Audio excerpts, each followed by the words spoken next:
one of the things I'd like people to understand about architects is really there's lots of ways you can interact with an architect, and shouldn't be intimidated by reaching out to somebody and talking with them about your project.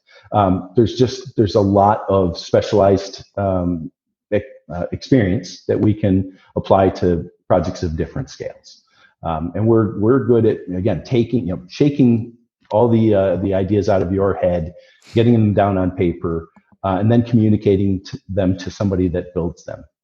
Too many times people just go out and find a contractor. They think they're all on the same page. They're going to go forward to the building, and then as the building is developing, they're realizing it's like, wait a minute, that's not really what I was imagining. So we're just good at at basically listening to people and turning those ideas into physical space.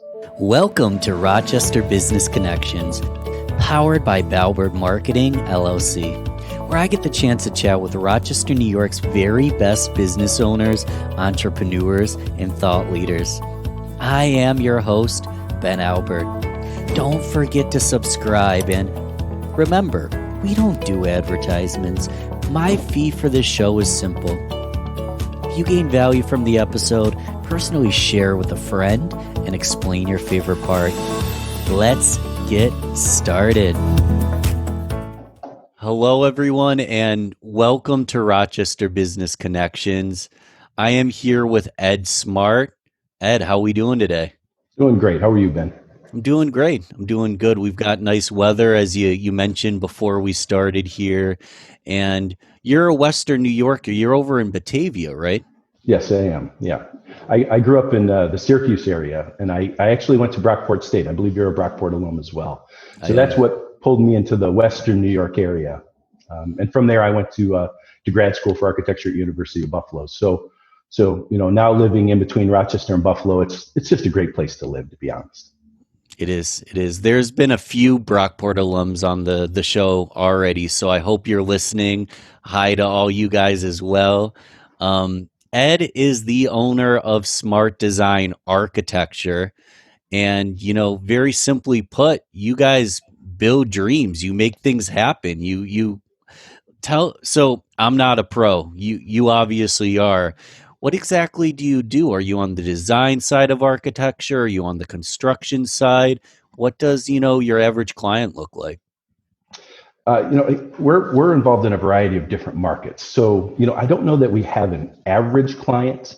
I think there is a certain profile that we probably work with more. Most of our work is in the commercial market, but we do some high-end residential work as well. But it's really exciting to be involved with, the opportunity to take people's vision for something. It's something they can't articulate in three-dimensional form, and then find a way to create something that is beautiful and functional.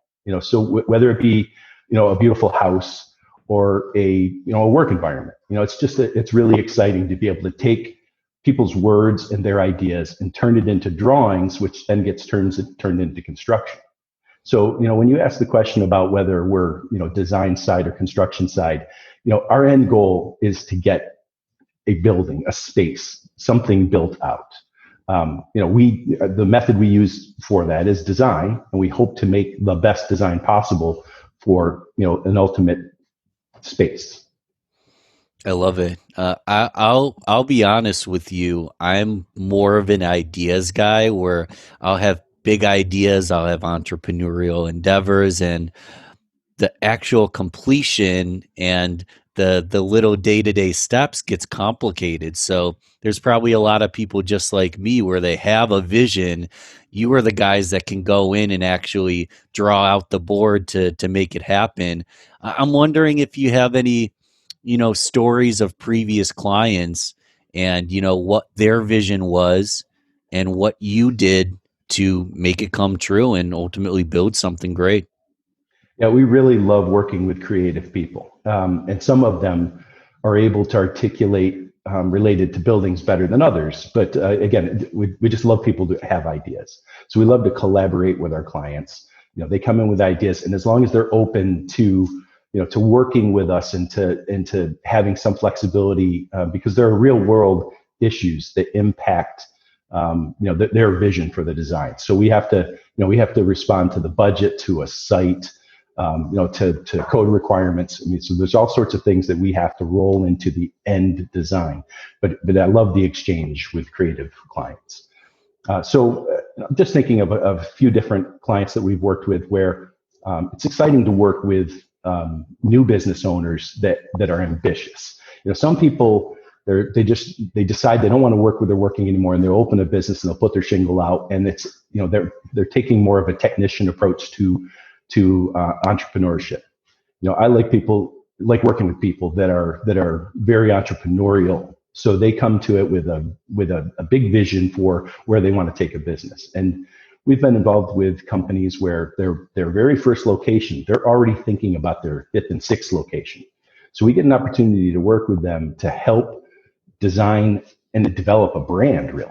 So the architecture is part of their messaging and what they want people to think about their company when they enter into this new space. And that's really exciting when you have somebody that has that kind of vision, and you can work with them to develop again, interior space or the appearance of the exterior of the building, and get people excited about engaging with this new business. Yeah, it is exciting when you can partner with them to make that come true and ultimately get it done, make that vision come to fruition. You guys at smartDESIGN must have had a big vision yourselves. I mean, maybe it happened on accident. I don't know. But we were talking about, the other day about the fact that you guys are basically on a national level now, right? Tell us where you've worked and, how you became on a national scale. We've been fortunate to have clients that, again, these ambitious clients that are looking to grow, that once they work with us, they want to take us with them wherever they're going. So, right at this point, I'm licensed in 30 states, and we've been able to, to work throughout much of North America. We've actually done, I think, 8 or 9 projects in Ontario at this point as well. So again, these clients are ambitious. We try to deliver excellent service and an excellent product, and hopefully they'll take us with them. Yeah, absolutely. Congratulations on that. I want to throw that out because it's always enjoyable for me to see a success story for someone who's continuing growing and expanding their business, continuing to scale. But I do always like to talk about Rochester and Western New York. I'm a native here. I'm a homebody. I love my city. I love this region, the Finger Lakes, Niagara Falls. But this isn't about me. This is about you. I'm curious. You've put work down for a week, or you've put work down for a weekend. What are you doing for fun, Ed? What are you doing in the region that's enjoyable that we might find you on a Sunday afternoon? I love to get out into the natural environment. We've got some just wonderful, parks throughout Western New York. So, again, I love to get outside and go for a hike. We just had such good food options here in Western New York also, which, that's good and bad, but it's mostly good. So, my wife and I like to go out. We're concert goers. The RPO is fantastic. So it's great to get out and see them. It's a little difficult right now in our current times with COVID and all. We're still trying to get out there and go to a local restaurant here and there. But it's definitely difficult. And then one of my favorites in Rochester is the Little Theater. I've always been a fan of the Little. So, there's a lot to do. That's one thing about Western New York is there's just, it's a great community, great people, and there's just lots of options all within an hour in any direction. Where I am in Batavia, we can be to the Finger Lakes or Canandaigua Lake. We can quickly get to Rochester or Buffalo, and it's just been a wonderful place to live. Yeah, without a doubt. I have the sticker on my nightstand. I love the Little. Great, excellent. Yeah, it's so well run. They're such nice people, and it's innovative programming, and I think some of the creative things that they did over the years, it influenced my children as we were taking them out into the town. We actually went and saw an opera at the Little. It was a live broadcast from New York City, and they were playing it at the Little. And one of my daughters decided to take up opera, and she sang opera for a few years, quite wonderfully. And another went on to school in New York City for film and television. So yeah, it's a lot of influence from a local business like that. That's beautiful. And we kind of mentioned the virus. I feel like I talk about coronavirus too much, but it's on the news daily and it's something that we need to navigate at all times. I'm wondering how, your business has been affected by coronavirus this past year, and maybe some of the challenges or some of the successes you've had in navigating a completely different world than we had 12 months ago. Sure. I think you almost have to talk about it, and trying to ignore it, it just doesn't make sense. I mean, it's a once in 100, hopefully a once in 100 year event. Mm. It was really scary when it was coming down for me as a business owner. One of the market sectors that we are quite busy in is the restaurant franchise market. So we had 45 active restaurant projects when the lockdown happened, and the impact that it's had on restaurants. So in a 2-week stretch, we went from 45 projects with set deadlines to 0. We had no restaurant projects. So I'm trying to, we had lots of other types of work, but it's a pretty substantial part of the business. So we were really we were set up to be diversified and to be working on other things, but we were quite lucky to have a few other projects where people they're looking for opportunities, and when COVID came, there's some real estate opportunities that were becoming available. So we had a few projects that we had been sort of cultivating over a year or so, that a week into it, they said, okay, we're ready to go now, which was just wonderful. So we didn't really miss a beat. Our work definitely slowed down, but I think it became more focused. And we also took the opportunity, my entire staff and I really started to look at the way we work and to try to fine tune some of our methods. Because we had that time, which we normally, you're just so busy, you can't improve on things, you know what I mean? So we were, again, quite deliberate about addressing many different aspects of the business. And I got a lot of cooperation from my entire staff, and we all kept working full-time remotely. And we were already set up for that to a degree. One of, I mentioned that, I've got this office in Batavia, and that's where most of us are, but I've got a project manager that lives in Phoenix, Arizona. She's been with me for 13 years now. So, having her able to work from Phoenix, she just didn't change anything for her. I've got a couple of other people that live in Syracuse, and they commute to my office once or twice a week. But everybody was ready to go remote, and we were okay with that. And again, working all over the country, nowadays you just don't need to be face to face with people often. We do like that interaction, but Zoom is another thing. It's pretty remarkable that you and I can sit here. I didn't have to come to a studio to meet with you. We can just, we can have an easy conversation. So.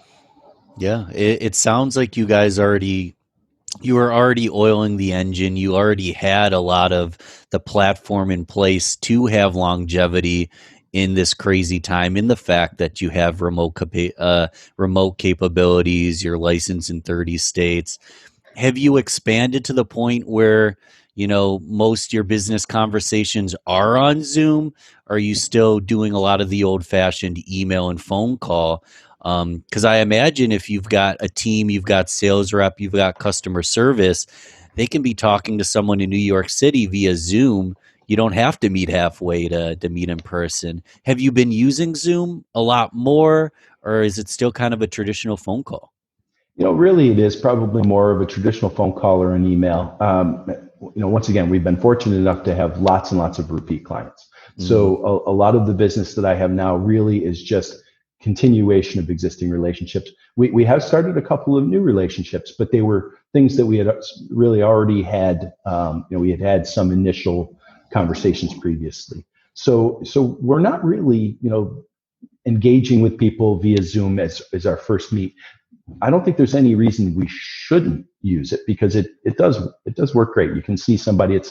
I think it's more personal than a phone call. So that's something that we'll probably look at through our business development to really push that. Cool, cool. Yeah, I mean, you've built your business to where it is today.